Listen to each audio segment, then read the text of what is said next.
Run পাচ্ছেন না সর্বশেষ 7 ওয়ানডেতে 1 অঙ্ক।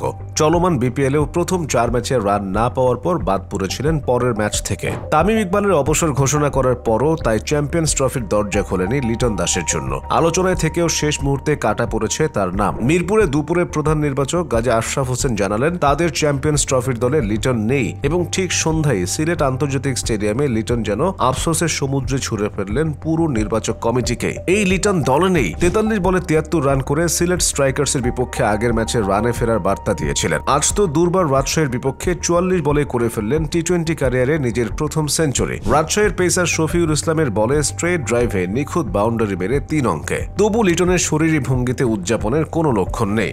শুধু ব্যাটটা একটু তুললেন না। রেগে মেগে সেঞ্চুরি করলে এরকমই হয় কিনা কে জানে। এরকম সময়ে তেরে ফুরে উদযাপনের নজিরও আছে অবশ্য, কিন্তু লিটনের চরিত্রটাই বোধ হয় এমন যে প্রতিবাদও জানাবেন ভাষাহীন ভাষায়। তার হয়ে যা বলার ব্যাটই বলবে। ভালো কথা, এই ম্যাচেই সেঞ্চুরি করেছেন লিটনের সঙ্গী ওপেনার তানজিদ হাসানও। 8 ছক্কা এবং 6 বাউন্ডারিতে 64 বলে 108 রান করে তিনি আউট হয়ে গেছেন শেষ ওভারে। আর লিটন অপরাজিত 9 ছক্কা ও 10 চারে 55 বলে 125 রানে 19.3 ওভারে গড়া দুজনের 241 রানের জুটি, যেটি যে কোনো উইকেট জুটিতে বিপিএল এর সর্বোচ্চ। তাতে ঢাকার রানও বিপিএল এর সর্বোচ্চ 254। টি-20তে এক ম্যাচে বাংলাদেশের 2 ব্যাটসম্যানের সেঞ্চুরিও এই প্রথম। তানজিদের ইনিংসটাও যথেষ্টই প্রশংসাযোগ্য, কিন্তু এমন দিনে তিনি তা করলেন যেদিন লিটন একটা 80 রানের ইনিংস খেললেও তিনি বেশি পাদপ্রদীপের আলোয় থাকতেন। দল থেকে বাদ পড়ার দিনে লিটনের এই সেঞ্চুরি যে চরম নাটকীয় এক ঘটনা। সিলেট আন্তর্জাতিক স্টেডিয়ামে লিটনের এই রূপ নতুন নয়।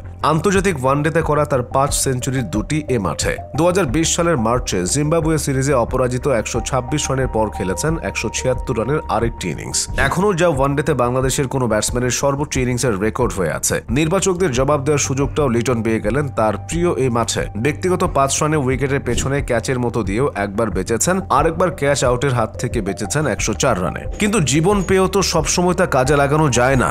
লিটন আজ তা পেরেছেন।